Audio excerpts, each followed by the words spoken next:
एक ओवरव्यू देखना है हमें फोटोसिंथेसिस। लाइट रिएक्शन में क्या हुआ, एटीपी बना, और आप सब जानते हैं PS1 में रिएक्शन सेंटर कौन होता है, तो पानी के टूटने से H+ इकट्ठा हो रहा है थाइलेकोइड में। प्राइमरी इलेक्ट्रॉन एक्सेप्टर जो है is located toward outer side of the thylakoid membrane.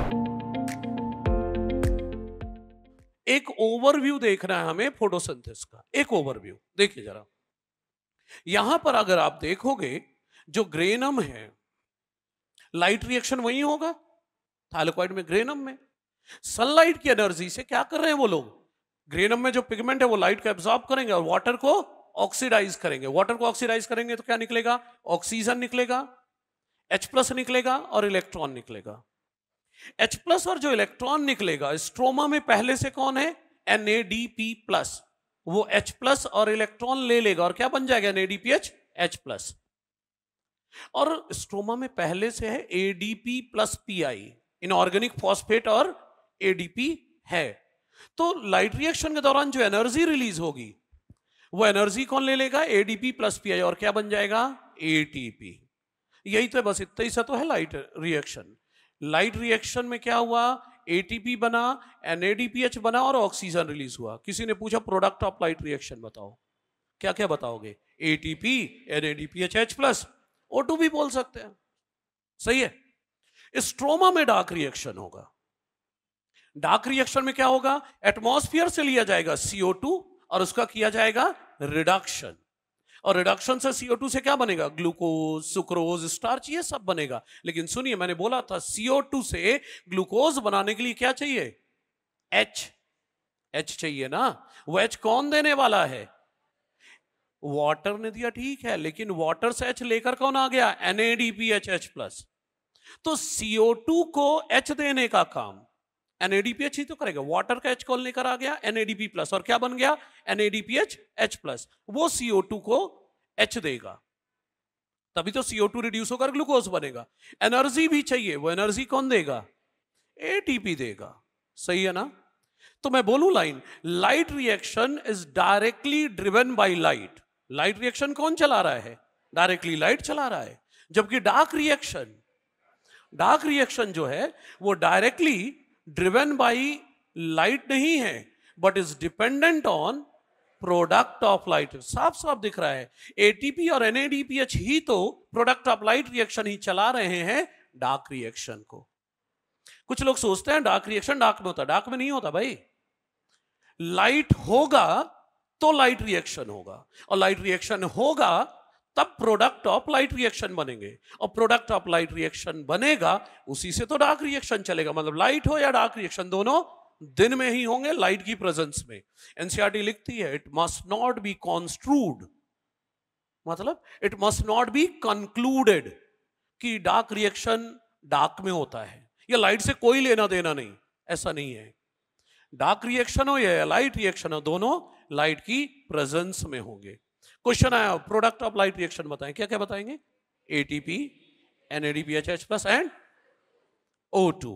Question आया, product of light reaction that are used in dark reaction, ATP and, ठीक है। तीसरा, product of light reaction that is not used in dark reaction, oxygen. सही है मेरी बात। देखिए ATP और NADPH ये दोनों CO2 को रिड्यूस करके ग्लूकोज बनवा रहे हैं। CO2 से ग्लूकोज बनवाना, इसे हम क्या बोलते हैं, एसिमिलेशन। CO2 से ग्लूकोज बनाना, इसे क्या बोलते हैं, एसिमिलेशन। इसीलिए कभी कभी ATP और NADPH H+ दोनों को मिलाकर कह देते हैं एसिमिलेटरी पावर। आपने पढ़ा होगा ये, ATP और NADPH दोनों मिलकर CO2 को रिड्यूस करवा रहे हैं, ग्लूकोज बनवा रहे हैं। तो दोनों को मिलाकर they are helping in assimilation of CO2 into glucose. इसलिए इन दोनों को मिलाकर क्या बोलेंगे, एसिमिलेटरी पावर। कोई दिक्कत तो नहीं है, ठीक है। चलिए आगे बढ़ते हैं। ये फोटो सिस्टम के बारे में लिखा हुआ है। पहली लाइन देखिए क्या लिखा है, क्लोरोफिल A जो है मेजर फोटोसिंथेटिक पिगमेंट है। आप सब जानते हैं प्लांट में दो तरह के फोटो सिस्टम है, PS फर्स्ट और सेकंड। PS सेकंड कहां होता है, छिपे हुए सरफेस पर, छिपे हुए सरफेस पर ही तो होता है। तो छिपा हुआ सरफेस आप देख रहे हैं, अरे मान लीजिए मेरी हथेली को दो थाइलेकोइड है, मैंने ऐसे दोनों हथेलियों को रख दिए, ये दो थाइलेकॉइड रख दिए, तो PS2 कहाँ है? यहां छिपे हुए सरफेस पर, राइट। लेकिन स्ट्रोमा लैमेली में तो कोई छिपा हुआ सरफेस ही नहीं है। स्ट्रोमा लैमेली जो बीच में, वहां तो कोई छिपा सरफेस ही नहीं, तो PS2 वहां नहीं है। PS2 सिर्फ छिपे हुए सरफेस पर है। उसी को लिखा है हमने। PS2 कहां मिलेगा? Appressed part of granal thylakoid. PS2 कहां मिलेगा? Appressed part of granal thylakoid. कोई दिक्कत तो नहीं है। अब बात आई PS1, खुले सरफेस पर मिलेगा। तो खुला सरफेस तो स्ट्रोमल थाइलेकॉइड में भी है, और ग्रेनल थाइलेकॉइड का ये वाला सरफेस, ये सामने, ये तो PS1 जो है स्ट्रोमल थाइलेकॉइड में भी मिल जाएगा और ग्रेनल थाइलेकॉइड में भी मिलेगा। ग्रेनल थाइलेकॉइड में कहां मिलेगा? PS1 नॉन एप्रेस पार्ट में। सही है। फिर से देख लेते हैं, PS2 कहां मिलेगा? लिखा हुआ है एप्रेस पार्ट, छिपे हुए सरफेस में, ग्रेनल थाइलेकॉइड के छिपे हुए सरफेस पर। PS1 कहां मिलेगा? दोनों जगह, स्ट्रोमल थाइलेकॉइड में भी और ग्रेनल थाइलेकॉइड के नॉन एप्रेस पार्ट में। कोई दिक्कत तो नहीं है। ओके, मतलब स्ट्रोमा लैमेली में PS1 है, PS2 नहीं है। पूरी जानकारी लेते हैं, एनसीईआरटी की लाइन सबको याद है। ग्रेनल थाइलेकॉइड में PS1 भी है, PS2 भी है, और एक एंजाइम भी है, NADP रिडक्टेज। थ्योरी में एनसीईआरटी NADP रिडक्टेज लिखती है, थ्योरी में एनसीईआरटी NADP रिडक्टेज लिखती है, डायग्राम में जाते ही उसका नाम रख देती है FNR, फेरेडॉक्सिन NADP रिडक्टेज। तो FNR हो, फेरेडॉक्सिन NADP रिडक्टेज हो, या NADP रिडक्टेज, एक ही चीज है। तो ग्रेनल थाइलेकॉइड में तीन चीजें हैं, PS1 भी है, PS2 भी है, और NADP रिडक्टेज भी है। जबकि एनसीईआरटी की लाइन क्या है? स्ट्रोमा लैमेली, उसमें सिर्फ PS1 होगा ना PS2 होगा, वो लिखा है। PS2 भी नहीं होगा, NADP रिडक्टेज भी नहीं होगा। सही है। और आप सब जानते हैं PS1 में रिएक्शन सेंटर कौन होता है? क्लोरोफिलेज 700, और PS2 में क्लोरोफिलेज 680। सही है। ओके, अगली बात करते हैं अपन।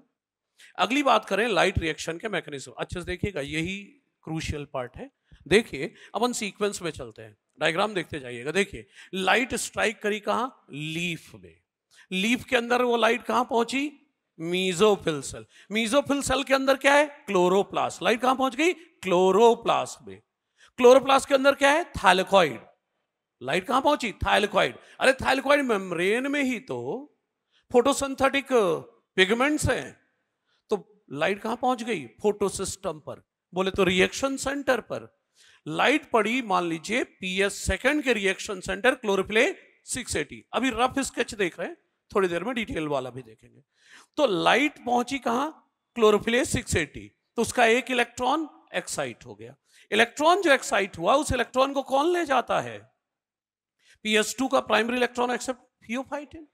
अरे आप सबको पता है PS2 थियोफाइटिन से प्लास्टोक्यूनोन, साइटोक्रोम B6F, फिर प्लास्टोसाइनिन। एनसीईआरटी ने इसकी जगह क्या वर्ड बनाया है? ETS। इलेक्ट्रॉन कहां गया? ETS।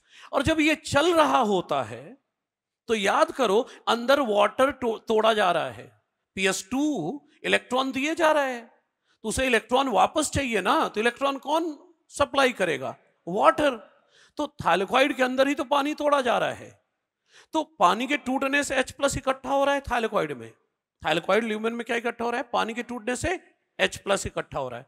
एक और याद करो, प्लास्टोक्यूनोन भी तो स्ट्रोमा से H+ ले लेकर कहां छोड़ रहा है? ल्यूमेन में। तो ल्यूमेन में लगातार H+ क्या हो रहा है? बढ़ता जा रहा है, और स्ट्रोमा में कम होता जा रहा है। इसी को तो हम बोलते हैं प्रोटॉन ग्रेडियंट। ल्यूमेन में H+ बढ़ने की दो वजह है, एक तो पानी का टूटना, और दूसरा वो प्लास्टोक्यूनोन, प्रोटॉन पंप जिसे बोलते हो, वो H+ छोड़ रहा है। यही लिखा है यहां पर, देखिए, इलेक्ट्रॉन ETS से होता हुआ PS1 तक पहुंचेगा, और उस दौरान क्या चल रहा है? स्ट्रोमा से H+ लाए जा रहे हैं, प्लस फोटोलाइसिस ऑफ वाटर से भी प्रोटॉन इकट्ठे होते जा रहे हैं। सही है।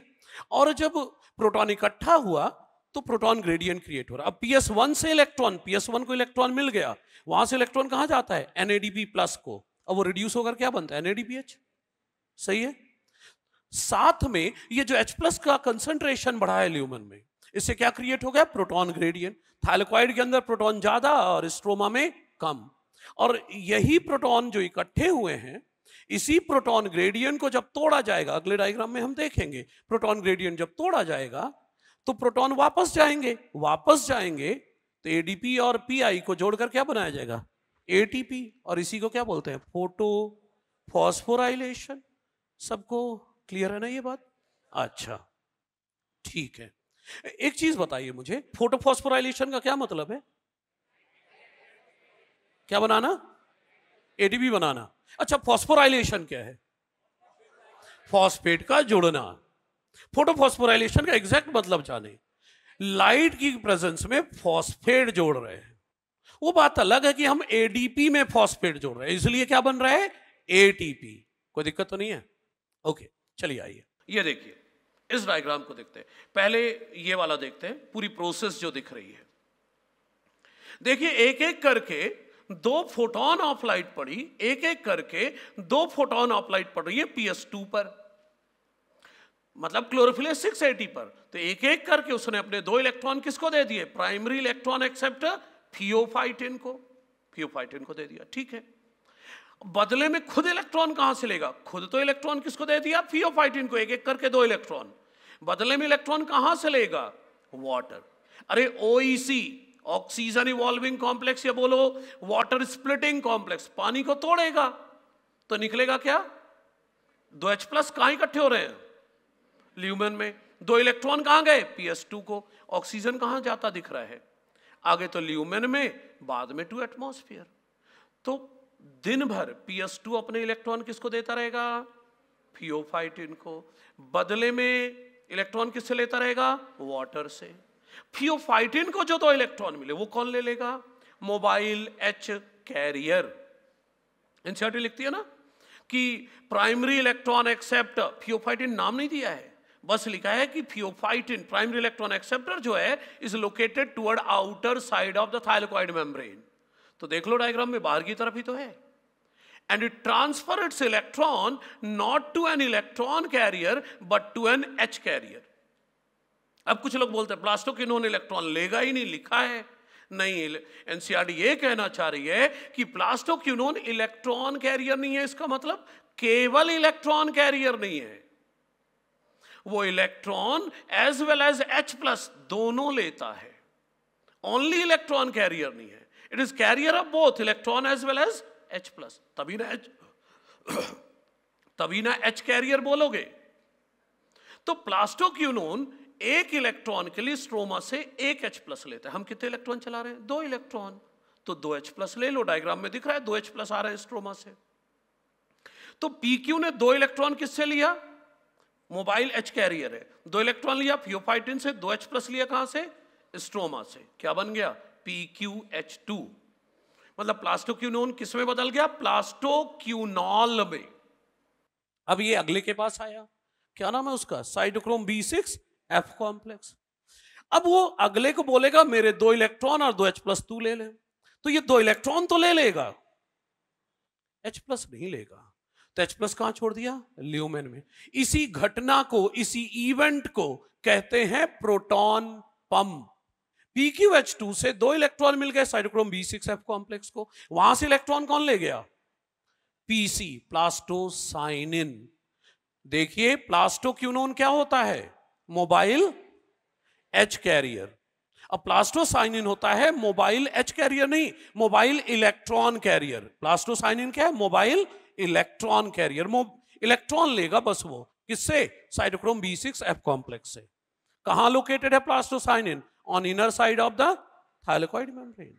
और इलेक्ट्रॉन लेकर किसको देगा, PS1 को। मैं प्लास्टोसाइनिन को कहता हूं connecting link between PS2 and PS1। PS2 और फर्स्ट के बीच का कनेक्टिंग लिंक है। PS2 के इलेक्ट्रॉन उठा उठा कर किसको दे रहा है, PS1 को। अच्छा, PS1 ने लेकिन इलेक्ट्रॉन लिया क्यों, अरे भाई उस पर भी तो लाइट पड़ी थी ना, तो उसके एक एक करके 2 इलेक्ट्रॉन कौन ले गया, primary electron acceptor of PS1 कौन दिख रहा है, FRS, ferredoxin reducing substance. Ferredoxin reducing substance, यही है ना FRS। तो PS1 लाइट ले लेकर अपने इलेक्ट्रॉन किसको दे रहा है, FRS को। बदले में इलेक्ट्रॉन किससे ले रहा है, प्लास्टोसाइनिन। मतलब ये याद रखिए, दिन भर PS2 अपना इलेक्ट्रॉन देता रहेगा थियोफाइटिन को, और बदले में इलेक्ट्रॉन PS2 किससे लेता रहेगा? वाटर से। और PS1 दिन भर अपना इलेक्ट्रॉन FRS को देता रहेगा और बदले में इलेक्ट्रॉन लेता रहेगा प्लास्टो, मतलब PS2 को सप्लीमेंट कौन कर रहा है? वाटर, और PS1 को प्लास्टोसाइन। अब FRS से इलेक्ट्रॉन FD को जाएगा, FD से 2 इलेक्ट्रॉन किसको जाएंगे? NADP+ को। देखो NADP+ को 2 इलेक्ट्रॉन दिए गए, स्ट्रोमा से लिया गया 2H+, 2 इलेक्ट्रॉन कहां से लिए गए? FD से, और 2H+ कहां से? स्ट्रोमा से। अब स्ट्रोमा से 2H+ और 2 इलेक्ट्रॉन FD के दे दिया गया, NADP+ को क्या बन गया? NADPH+। ये रिएक्शन किसने कराया? FNR, फेराडॉक्सिन NADP reductase enzyme. कहां लोकेटेड है ये एंजाइम? एनसीईआरटी की लाइन याद है? Stromal side of thylakoid membrane. Stromal side में है ना, बाहर की तरफ है, ठीक है। तो देखिए ये था नॉन साइक्लिक ETS। अब ATP भी तो बनना है, तो देखिए लगातार ये जो इलेक्ट्रॉन चल रहे हैं, प्रोटॉन इकट्ठा होता जा रहा है ल्यूमेन में। अरे कीमियोस्मोटिक हाइपोथेसिस से समझाते हैं ना ATP का बनना। तो देखिए इलेक्ट्रॉन चलते जा रहे हैं, इलेक्ट्रॉन आगे जाते जा रहे हैं, NADPH बनता जा रहा है, तो बदले में H+ एक्यूमुलेट हो रहे हैं कहां? ल्यूमेन में। स्ट्रोमा से कम होते जा रहे हैं।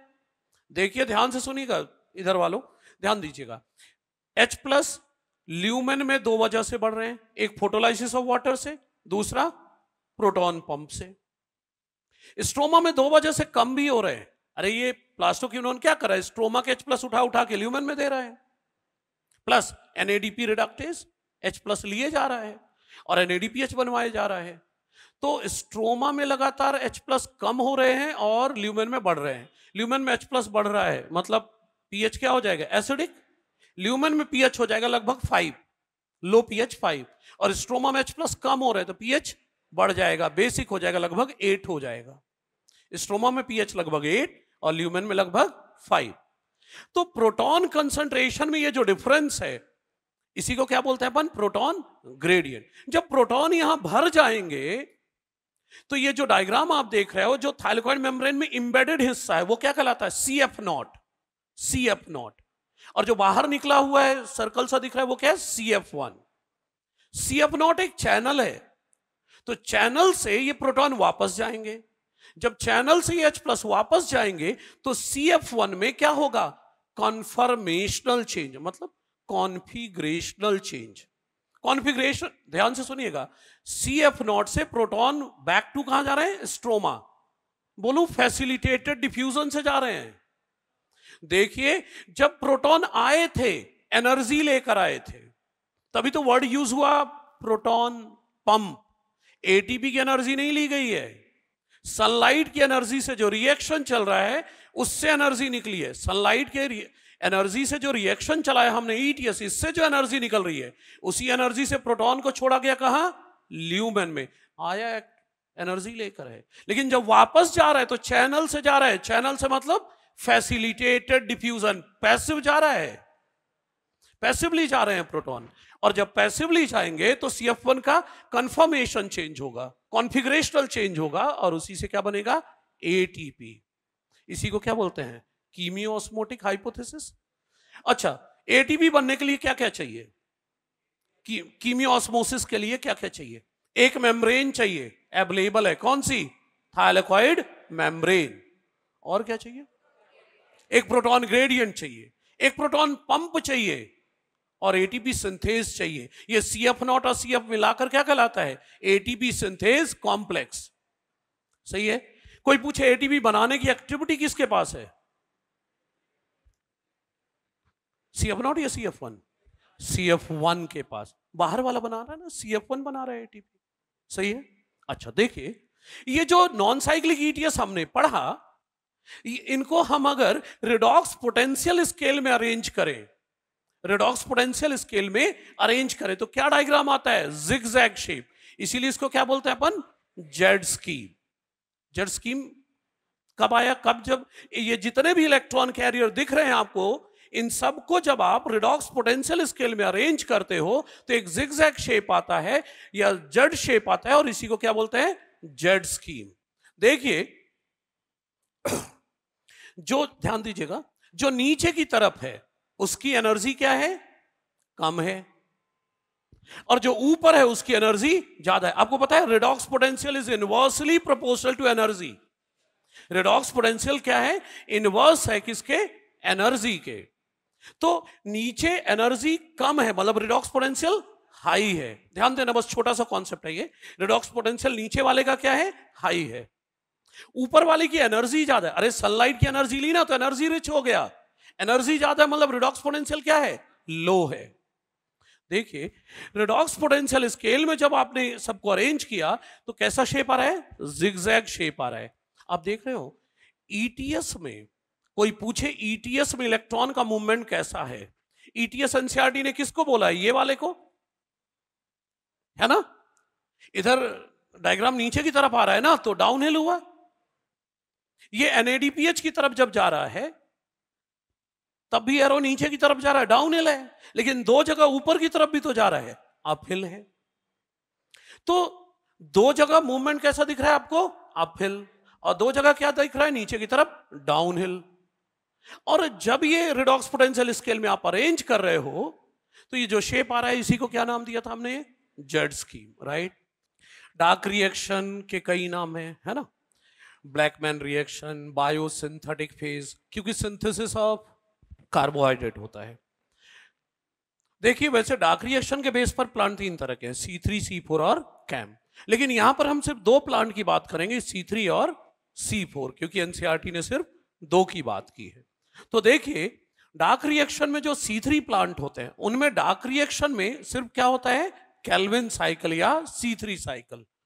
ये केल्विन साइकिल मेल्विन केल्विन ने दिया था, सेकेंड वर्ल्ड वॉर सेकेंड के बाद काम किया था। क्या काम किया था, रेडियो एक्टिव आइसोटोप यूज किया था। कौन सा रेडियो एक्टिव आइसोटोप यूज किया था, C14। तो रेडियो एक्टिव आइसोटोप का यूज करके, C14 का यूज करके इन्होंने बताया था प्लांट CO2 से ग्लूकोज कैसे बनाता है। इनके काम को बहुत एप्रिसिएट किया गया था। क्यों, क्योंकि वर्ल्ड वॉर सेकेंड तक लोग रेडियो एक्टिव आइसोटोप का डिस्ट्रक्टिव यूज जानते थे, ये पहले थे जिन्होंने कंस्ट्रक्टिव यूज बताया।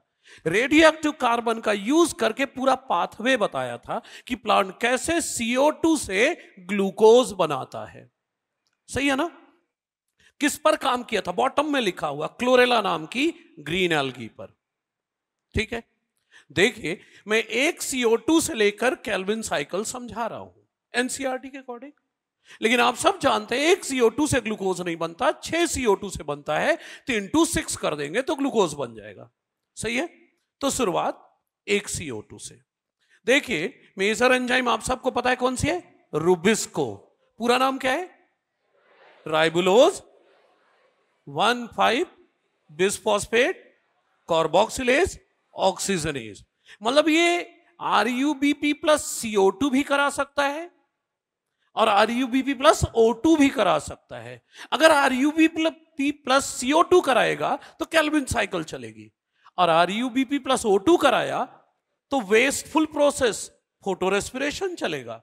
तो अभी CO2 वाला देखिए, प्राइमरी CO2 एक्सेप्टर कौन है, RUBP, 5 कार्बन का पेंटोज शुगर है, कीटो पेंटोज शुगर है, कीटोन ग्रुप वाला पेंटोज शुगर है। तो ribulose 1,5 bisphosphate primary CO2 acceptor, 5 carbon है, आ गया CO2, तो 5 1 6 कार्बन। रुबिस्को ने क्या किया, 5 कार्बन RUBP और एक CO2 का, तो कितने कार्बन हो गए, 6 कार्बन।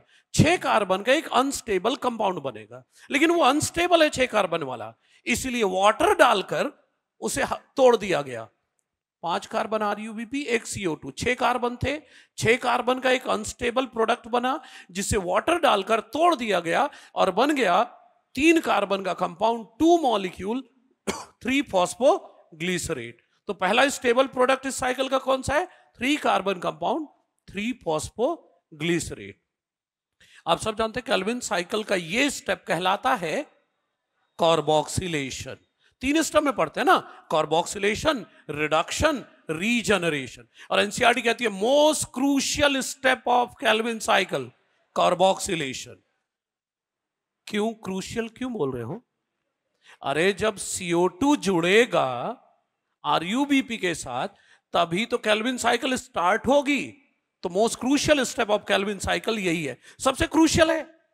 लेकिन ना तो एटीपी खर्च हो रहा, ना एनएडीपीएच खर्च हो रहा। दूर वालों ध्यान देना, एटीपी भी खर्च नहीं हो रहा, ना एनएडीपीएच खर्च हो रहा है। एटीपी एनएडीपीएच कुछ नहीं, लेकिन मोस्ट क्रूशियल है क्योंकि यहीं से केल्विन साइकिल स्टार्ट होगी। क्या बन चुका है कार्बोक्सिलेशन के as a result? 2 molecule of 3 phosphoglycerate. कितने कार्बन है? 6। अरे total 2 molecule 3 carbon compound, total 6 carbon है। अब क्या किया जाएगा? एक CO2 के लिए साइकिल चल रही है, रिडक्शन स्टेप में 2 एटीपी खर्च होंगे और 2 एनएडीपीएच खर्च होंगे। रिडक्शन तभी होगा ना जब H दोगे और फाइनल प्रोडक्ट क्या बनता है? 2 मॉलिक्यूल ऑफ ट्रायोज फॉस्फेट। इसका नाम क्या है 2 मॉलिक्यूल ऑफ ट्रायोज फॉस्फेट का? 3PGL। अरे 3 फॉस्फोग्लिसरैल्डिहाइड, 3 फॉस्फोग्लिसरैल्डिहाइड। ट्रायोज फॉस्फेट का नाम क्या है? 3 फॉस्फोग्लिसरैल्डिहाइड बना। 2 मॉलिक्यूल 3 कार्बन है इसमें, कुल कितने कार्बन है? 6 कार्बन है। 6 कार्बन में से एक कार्बन निकाल लो ग्लूकोज बनाने के लिए, एक कार्बन निकाल लो ग्लूकोज बनाने के लिए। क्यों? क्योंकि 5 कार्बन का आरयूबीपी फिर से रीजनरेट करना है। समझ रहे हैं? क्या बना था? 2 मॉलिक्यूल ऑफ ट्रायोज फॉस्फेट, दोनों में 3-3 कार्बन, टोटल 6 कार्बन थे। 6 में से 1 कार्बन निकाल लो ग्लूकोज बनाने के लिए, बचे 5 कार्बन, उससे रीजनरेट कर लिया जाएगा ribulose 1,5 bisphosphate 5 carbon compound.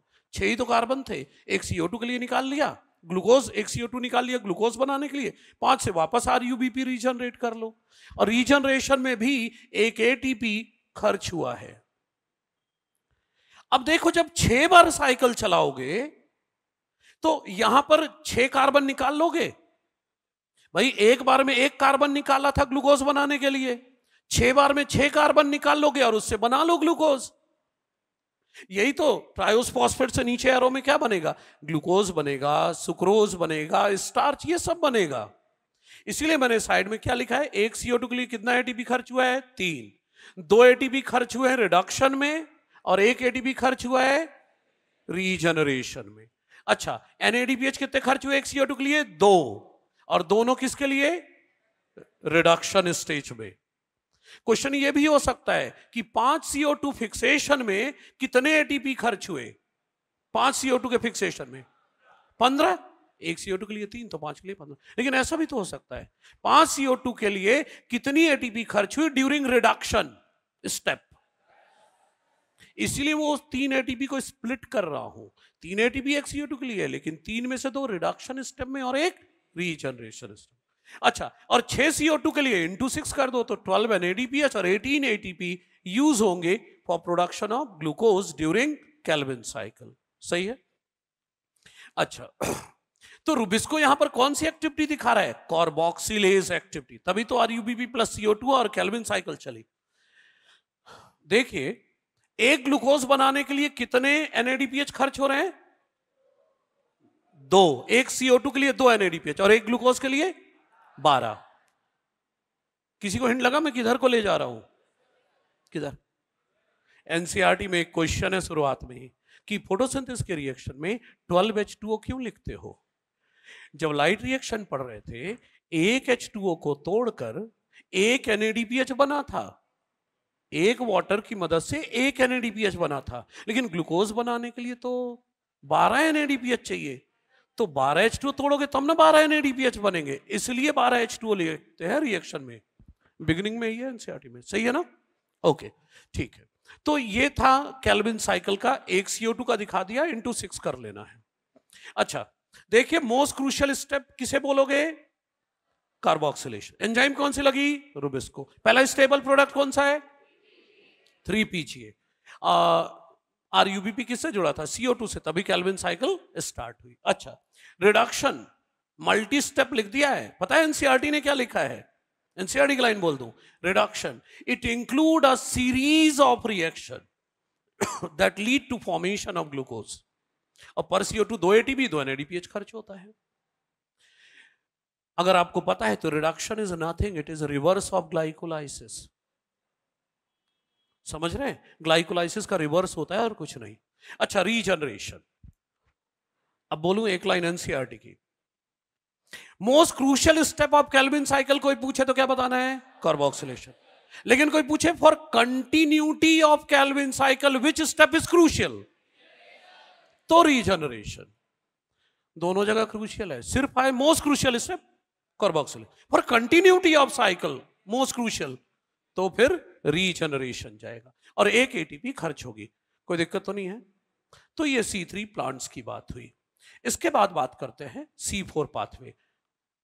C4 pathway या hatch and slack pathway.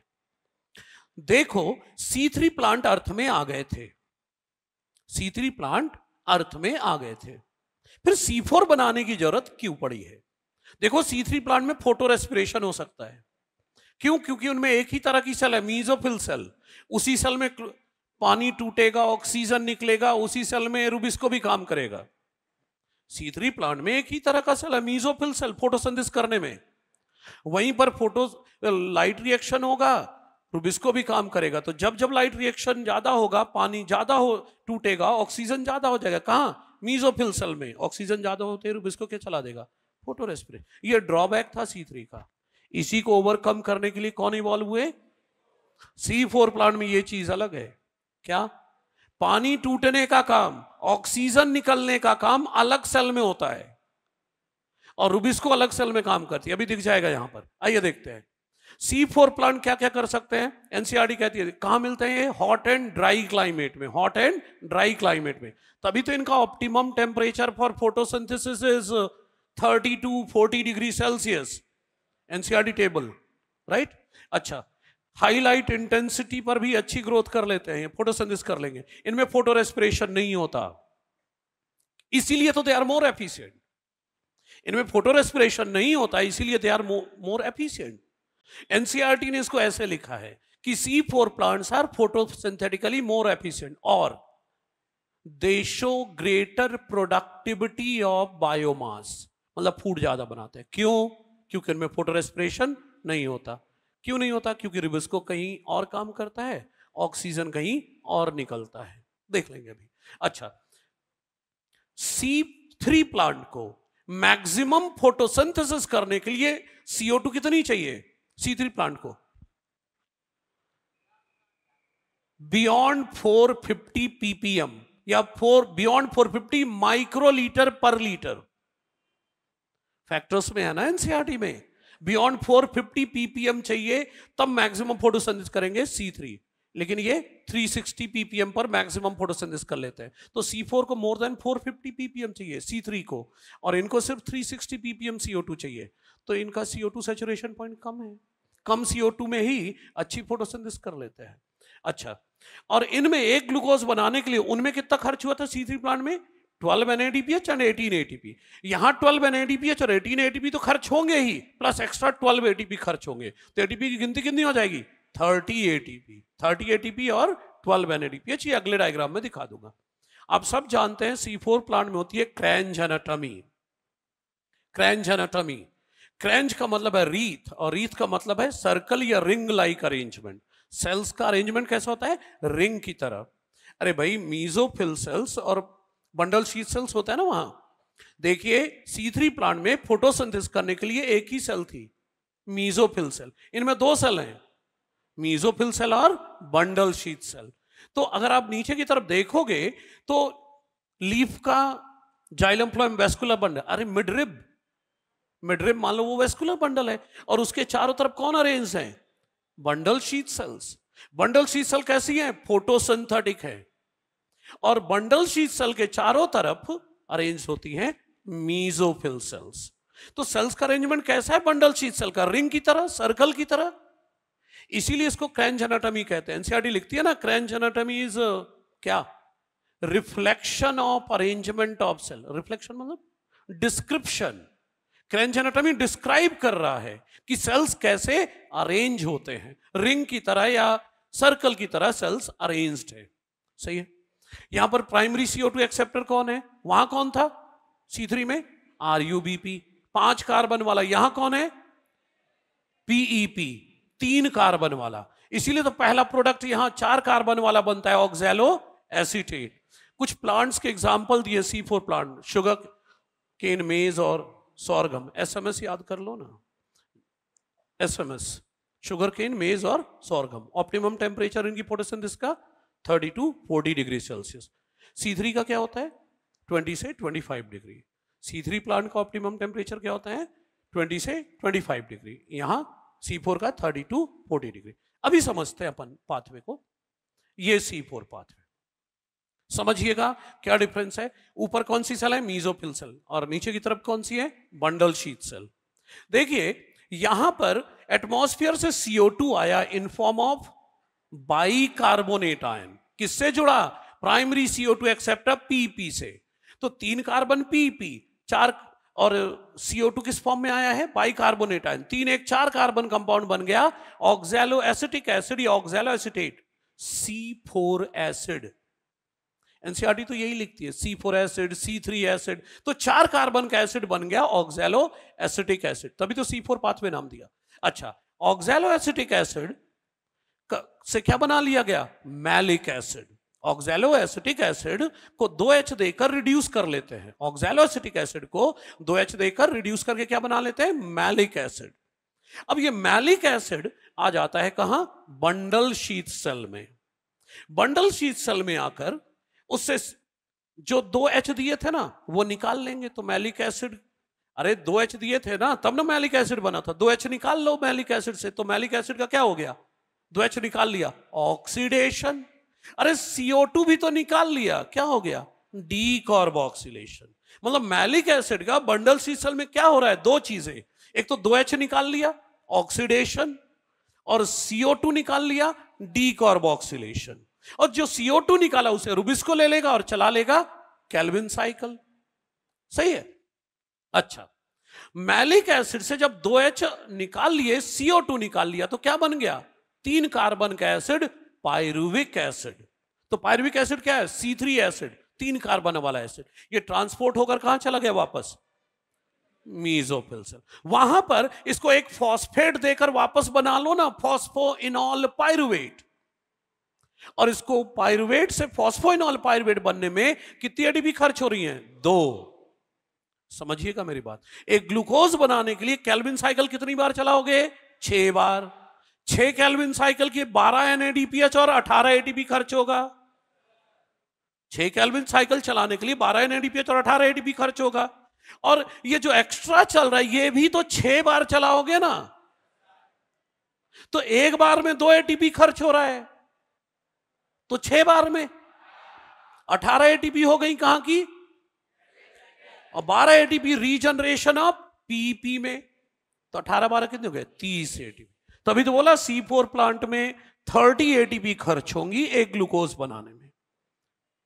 18 ATP कहां खर्च हो रही है? केल्विन साइकिल में। और एक्स्ट्रा जो 12 ATP खर्च हो रही है वो कहां खर्च हो रही है? इन रीजनरेशन ऑफ PP। कोई दिक्कत तो नहीं है? अच्छा, ये बात हो गई। दूसरी बात सुनिए, एनालिसिस थोड़ा सा कर लेते हैं। ये जो बंडल शीथ सेल होता है ना, इनमें जो क्लोरोप्लास्ट है उसमें ग्रेनम नहीं होता। मीजोफिल सेल वाले में ग्रेनम है। वो देखिए, ग्रेनल क्लोरोप्लास्ट है, ग्रेनल थैलेकॉइड्स है, वहां ग्रेनम है।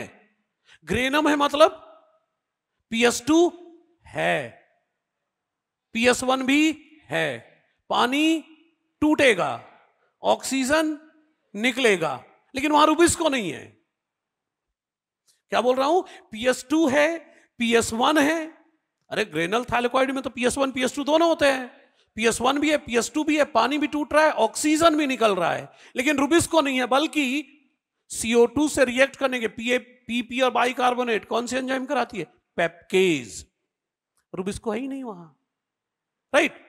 नीचे वाली सेल बंडल शीथ सेल, खास बात क्या है? उनकी सेल वॉल थिक है, इम्पर्मिएबल फॉर गैसेस एक्सचेंज। पहली बात, ढेर सारा क्लोरोप्लास्ट है, लेकिन ना ए ग्रेनल है। ए ग्रेनल है मतलब थाइलेकॉइड तो है, लेकिन एक के ऊपर एक रखे हुए नहीं है। कोई इंटरसेलुलर स्पेस भी नहीं होता। मेन बात है थाइलेकॉइड एक के ऊपर एक नहीं रखे। इससे क्या होगा सर? एक के ऊपर एक नहीं रखे तो छिपा हुआ सरफेस नहीं है, तो PS2 नहीं है। PS2 नहीं है तो पानी नहीं टूटेगा, ऑक्सीजन नहीं निकलेगा। कहां? जहां रुबिस्को काम कर रहा है।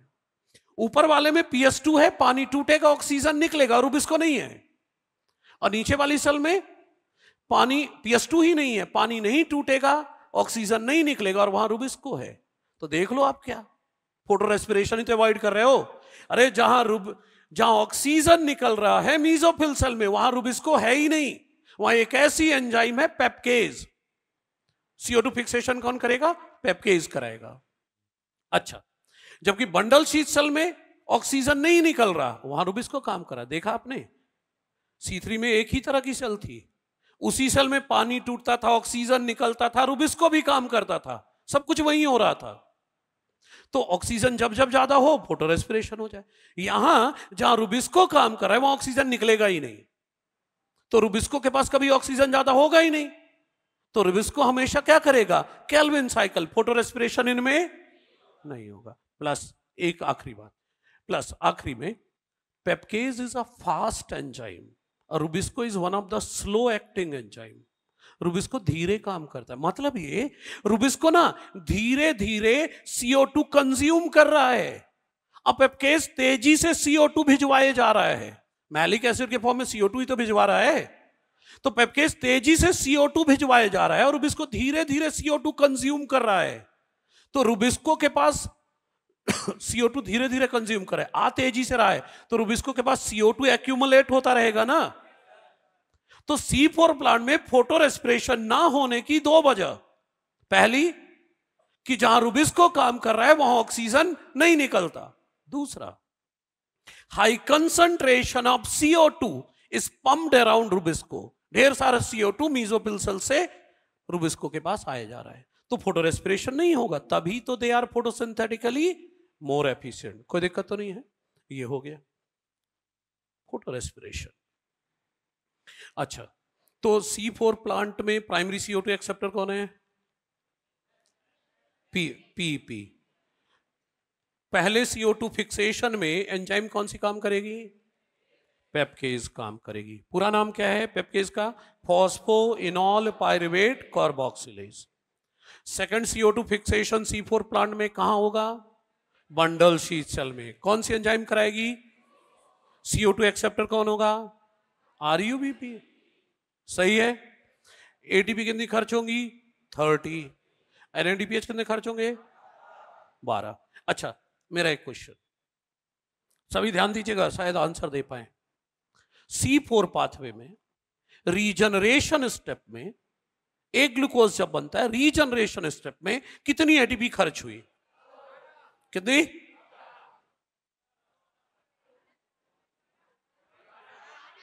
12। मेरा मन कर रहा है मैं 18 बोल दूं। अरे भाई, C4 पाथवे के अंदर उस पूरी साइकिल में केल्विन साइकिल भी तो चल रही है, जहां 18 ATP खर्च हो रही है, उस 18 में से 12 ATP रिडक्शन स्टेप की है और 6 ATP है रीजनरेशन ऑफ RUBP की। तो 6 ATP कहां खर्च हुई है? रीजनरेशन ऑफ RUBP में। हाँ, और 12 ATP जो आप बोल रहे हैं वो PP के रीजनरेशन में खर्च हुआ है। समझ गए? तो कितनी ATP? 18। 6 रीजनरेशन ऑफ RUBP और 12 ATP रीजनरेशन ऑफ PP। सही है? ओके, चलिए आगे बढ़ते हैं। फोटो रेस्पिरेशन, C2 साइकिल या ग्लाइकोलेट मेटाबॉलिज्म। देखिए, इस पाथवे का मकसद है ग्लाइकोलेट का मेटाबॉलिज्म करना। ग्लाइकोलेट एक 2 कार्बन का कंपाउंड है, उसका मेटाबॉलिज्म कराना है, इसीलिए ग्लाइकोलेट साइकिल को हम C2 साइकिल भी कह रहे हैं। किस में होगा फोटो रेस्पिरेशन? C4 में नहीं होगा। अभी पढ़ लिया ना फोटो रेस्पिरेशन C4 में क्यों नहीं होगा? क्योंकि जहां पर ऑक्सीजन निकल रहा है वहां रुबिस्को नहीं है, पेप्केज है मीजोफिल सेल में। अब बंडल शीथ सेल में रुबिस्को को काम करना है, लेकिन वहां ऑक्सीजन नहीं निकलता। Plus high concentration of CO2 pump किया जा रहा है मीजोफिल सेल से, है ना, रुबिस्को के पास। C3 प्लांट में एक ही तरह की सेल है, तो जो भी होना है उसी सेल में होना है। पानी टूटना, ऑक्सीजन निकलना, सब उसी एक सेल में हो रहा है। तो जब जब लाइट रिएक्शन का रेट ज्यादा होगा, पानी ज्यादा टूटेगा, ऑक्सीजन ज्यादा हो जाएगा, तो इसको क्या चला देगा? Photo respiration. तो फोटो रेस्पिरेशन किस में होगा? C3 प्लांट में। कब होगा? दिन या रात? दिन में नाम ही है फोटो रेस्पिरेशन, लाइट की प्रेजेंस में, राइट। अच्छा, तो देखिए रूबिक्स को किससे जुड़ेगा इस बार? O2 से जुड़ेगा, RUBP के साथ जुड़वा देगा। देखिए जब CO2 ज्यादा होता है तो RUBP प्लस CO2 कराता है रूबिक्स को, राइट ना? RUBP प्लस CO2 RUBP में कितने कार्बन है? 5। CO2 का एक कार्बन, कितने कार्बन हो गए? 6। तो RUBP प्लस CO2 में, RUBP में 5 कार्बन, एक कार्बन CO2 का, कुल कितने हो गए? 6 कार्बन। अब 6 कार्बन है तो 2 मॉलिक्यूल अब 3PGA बन गया, 6 कार्बन हो गए पूरे। लेकिन जब RUBP प्लस O2 हो रहा है, अब तो 5 ही कार्बन है। RUBP में 5 कार्बन और O2 में तो कार्बन ही नहीं है, तो कुल कितने कार्बन है? 5 ही तो हैं। तो अब 2 PGA तो नहीं बना सकता। अब 5 कार्बन है, फिर भी 5 कार्बन में से 3 कार्बन का भी PGA ही बनेगा, और 2 कार्बन जो बचे उससे फॉस्फोग्लाइकोलेट बनेगा। RUBP प्लस O2, RUBP में 5 कार्बन है प्लस O2, तो 5 कार्बन में से 3 कार्बन का PGA बन गया और 2 कार्बन का फॉस्फोग्लाइकोलेट। वही लिखा है, 3 कार्बन का PGA और 2 कार्बन का फॉस्फोग्लाइकोलेट बन गया। इसे वेस्टफुल प्रोसेस बोलते हैं। क्यों वेस्टफुल बोलते हो? क्योंकि इस पाथवे में क्या, ना तो लाइन लिखी है NCERT, ना शुगर बन रहा, ना ATP बन रहा, ना NADPH बना, कुछ नहीं बन रहा। उल्टा प्लांट के लिए यूजफुल CO2, प्लांट के लिए यूजफुल CO2 है, हाँ ग्लूकोज बनाने में काम आएगा। तो प्लांट के लिए यूजफुल जो CO2 है वो लॉस हो जाता है, फालतू हो गई प्रोसेस पर। तो प्लांट के काम की चीज कुछ बन नहीं रहा, प्लांट के काम की चीज CO2 का लॉस हो रहा है, फालतू हो गया। अरे CO2 का लॉस तो हो रहा है, साथ में ATP भी खर्च हो जाता है, अब तो ये डबल फालतू हो गया। एक तो CO2 का लॉस हो रहा है, यूजफुल है जो प्लांट के लिए, प्लस ATP भी खर्च हो रहा जा रहा है, तो इट्स वेस्टफुल प्रोसेस। और NCERT कहती है इसका बायोलॉजिकल सिग्निफिकेंस जो है वो हमें अभी तक पता नहीं, हमें NCERT की लाइन फॉलो अप करनी है। अच्छा, कौन कौन से ऑर्गेनल काम करेंगे फोटो रेस्पिरेशन में? Chloroplast, peroxisome, mitochondria. पहले क्लोरोप्लास्ट, फिर पेरोक्सिसोम, फिर माइटोकॉन्ड्रिया, CPM, क्लोरोप्लास्ट, पेरोक्सिसोम और माइटोकॉन्ड्रिया। ठीक है, दूसरी बात, कब कब होगा फोटो रेस्पिरेशन? जब लाइट इंटेंसिटी ज्यादा हो, टेम्परेचर ज्यादा हो। अरे लाइट रिएक्शन ज्यादा होगा, पानी ज्यादा टूटेगा, ऑक्सीजन ज्यादा हो जाएगा। CO2 कम हो, O2 ज्यादा हो। O2 ज्यादा होगा तो रूबिक्स को किससे जुड़ेगा? ऑक्सीजन से, फोटो रेस्पिरेशन कराएगा। NCERT कहती है RuBisCO is characterize by the fact that, RuBisCO का एक कैरेक्टर है कि इट कैन बाइंड विथ, इसके एक्टिव साइड से O2 और CO2 दोनों जुड़ सकते हैं, but this binding is competitive. RuBisCO से O2 CO2 कौन जुड़ेगा, इसके लिए कंपटीशन होगा। मैं कहता हूं जो ज्यादा होगा वो जुड़ेगा। NCERT की भाषा बोलूं, it is the relative concentration of O2 and CO2 that determine which of the two will bind with the enzyme। मतलब O2 CO2 में से कौन ज्यादा है वो डिसाइड करेगा कि रूबिक्सको से कौन जुड़ेगा। अगर दोनों बराबर हुए तो CO2। NCERT कहती है ना RuBisCO has greater affinity for CO2 than O2। सही है। तो NCERT में फोटो रेस्पिरेशन के बारे में इतना ही दिया है, सारी चीजें बता चुका हूं। क्या क्या है? फोटो रेस्पिरेशन C3 प्लांट करेंगे, दिन के समय करेंगे। क्यों? क्योंकि उनमें एक ही तरह की सेल है, उसी में पानी टूटता है, उसी में ऑक्सीजन निकलता है, उसी में रूबिक्सको है। तो जब जब लाइट रिएक्शन ज्यादा होगा, पानी ज्यादा टूटेगा, ऑक्सीजन ज्यादा निकलेगा, फोटो रेस्पिरेशन चल पड़ेगा। वेस्टफुल प्रोसेस है, कुछ नहीं बनता, ना शुगर, ना ATP, ना NADPH, बल्कि प्लांट के काम की चीज CO2 का लॉस हो जाता है, along with use of ATP भी खर्च हो गई। वेस्टफुल प्रोसेस है, C4 में नहीं होगा। कौन कौन से ऑर्गेनल काम करते हैं ये याद रखना है, क्लोरोप्लास्ट, पेरोक्सिसोम और माइटोकॉन्ड्रिया। सही है, ओके, हो गया। अब फैक्टर्स, फैक्टर्स के लिए ध्यान दीजिएगा, फैक्टर्स में NCERT जो क्वेश्चन बनते हैं वो फिर उलझाने वाले होते हैं। फैक्टर्स, पहले है ब्लैकमैन्स लॉ ऑफ लिमिटिंग फैक्टर। ये लॉ ध्यान दीजिएगा, कब एप्लीकेबल होता है? ये तब एप्लीकेबल होता है जब किसी प्रोसेस को कई फैक्टर अफेक्ट करते हैं। ये कब एप्लीकेबल होता है? जब किसी प्रोसेस को कई फैक्टर अफेक्ट करते हैं। जैसे फोटोसिंथेसिस को ढेरों फैक्टर अफेक्ट करते हैं, तो उसके लिए एप्लीकेबल है। What is this law? ये लॉ सिर्फ हिंदी में साफ साफ बोलता हूं कि अगर किसी प्रोसेस को कई फैक्टर अफेक्ट करते हैं तो प्रोसेस का रेट वो फैक्टर डिसाइड करेगा जो मिनिमम वैल्यू के पास हो, मतलब जो जरूरत से कम अवेलेबल हो।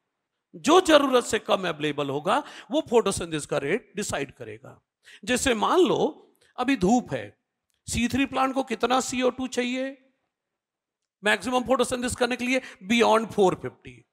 आजकल कितनी मिल रही है? लगभग 400 ppm के पास। लगभग कितनी मिल रही है? 400 ppm। चाहिए कितना? बियॉन्ड 450। जितनी चाहिए उतनी नहीं मिल रही, तो C3 के लिए CO2 लिमिटिंग फैक्टर है। अरे majority of plant on earth C3 ही तो है, तो या तो बोल दो C3 प्लांट के लिए CO2 लिमिटिंग है, या बोल दो प्लांट्स के लिए CO2 लिमिटिंग है, कोई दिक्कत नहीं है। लेकिन मान लो आधे घंटे बाद घने बादल छा गए, तो आधे घंटे बाद भी तो CO2 कम ही मिल रही है ना। लेकिन अब CO2 को लिमिटिंग नहीं बोलोगे, लाइट लिमिटिंग हो जाएगा। जब दो चीजें कम मिल रही हो तो जो ज्यादा कम हो उसे लिमिटिंग बोलेंगे, वो रेट ऑफ प्रोसेस डिसाइड करेगा। सही है? तो किसी भी प्रोसेस को अफेक्ट करने के अगर कई फैक्टर हैं तो रेट ऑफ प्रोसेस वो फैक्टर डिसाइड करेगा जो जरूरत से कम अवेलेबल है। अगर उसका अमाउंट मैं बढ़ा दूं तो प्रोसेस का रेट तुरंत बढ़ जाएगा, और अगर उसका अमाउंट कम कर दूं तो प्रोसेस का रेट और घट जाएगा। मतलब जिसके घटाने से प्रोसेस का रेट घट जाए, जिसके बढ़ाने से प्रोसेस का रेट बढ़ जाए, घटने से घट जाए, बढ़ाने से बढ़ जाए, उसे क्या बोलोगे? Limiting factor. क्लियर है? तो मोस्ट ऑफ द प्लांट के लिए CO2 लिमिटिंग फैक्टर है फॉर फोटोसिंथेसिस। और एग्जांपल देखें, देखिए अगर मैं कुछ और एग्जांपल दूं तो डीप ओशन में लाइट लिमिटिंग है। फाइटोप्लैंक्टॉन्स के लिए क्या लिमिटिंग होता है? Minerals like nitrogen and phosphorus. अलग अलग प्लांट के लिए अलग अलग। सिर्फ इतना याद रखें, जो जरूरत से कम होगा वही फैक्टर रेट ऑफ प्रोसेस को डिसाइड करेगा। अब देखिए फोटोसिंथेसिस अफेक्ट करने के दो तरह के फैक्टर, एक्सटर्नल और इंटरनल। इंटरनल मतलब प्लांट के खुद के फैक्टर, जिसमें नंबर ऑफ लीव ज्यादा तो फोटोसिंथेसिस ज्यादा, साइज ज्यादा तो सरफेस एरिया फॉर फोटोसिंथेसिस ज्यादा, फोटोसिंथेसिस ज्यादा होगी। एज को थोड़ी देर में बताता हूं। ओरिएंटेशन ऑफ लीफ, पत्तियों का ओरिएंटेशन ऐसा है परपेंडिकुलर टू सनलाइट, तो लाइट खूब मिल रही है, फोटोसिंथेसिस खूब होगा। लेकिन अगर पत्तियों का ओरिएंटेशन ऐसे है पैरेलल टू सनलाइट, तो लाइट कम मिलेगी, फोटोसिंथेसिस कम होगा। मीजोफिल सेल ज्यादा होंगे तो फोटोसिंथेसिस ज्यादा होगा। क्लोरोप्लास्ट ज्यादा तो फोटोसिंथेसिस ज्यादा। रूबिस्को के पास CO2 ज्यादा, इंटरनल CO2 कंसंट्रेशन। रूबिस्को के पास CO2 ज्यादा तो ऑब्वियसली केल्विन साइकिल चलेगा, फोटोसिंथेसिस ज्यादा होगी। अमाउंट ऑफ क्लोरोफिल और एज दोनों को एक साथ कनेक्ट कर देता हूं। सबसे ज्यादा क्लोरोफिल आपको क्या लगता है कौन सी लीफ में होगा? Young leaf. अब मैं बोलता हूं, सबसे ज्यादा क्लोरोफिल होगा मैच्योर लीफ, उससे कम यंग लीफ, और सबसे कम ओल्ड लीफ। समझे? सबसे ज्यादा क्लोरोफिल कहां है? मैच्योर लीफ, फिर यंग लीफ, फिर ओल्ड लीफ। मैच्योर लीफ में क्लोरोफिल ज्यादा तो फोटोसिंथेसिस सबसे ज्यादा। ओल्ड लीफ में क्लोरोफिल सबसे कम तो फोटोसिंथेसिस भी सबसे। जोड़ दिया ना एज को और अमाउंट ऑफ क्लोरोफिल दोनों जोड़ दिया। एज और अमाउंट ऑफ क्लोरोफिल दोनों को जोड़ के बता रहा हूं। मैच्योर लीफ में क्लोरोफिल सबसे ज्यादा तो फोटोसिंथेसिस भी ज्यादा, यंग लीफ में थोड़ा कम, और ओल्ड लीफ में सबसे कम क्लोरोफिल। तो ओल्ड लीफ में सबसे कम क्लोरोफिल तो फोटोसिंथेसिस सबसे कम। सही है? ये जितने भी प्लांट फैक्टर हैं इन्हें कौन डिसाइड करेगा? Genetic habit, growth of plant and genetic predisposition.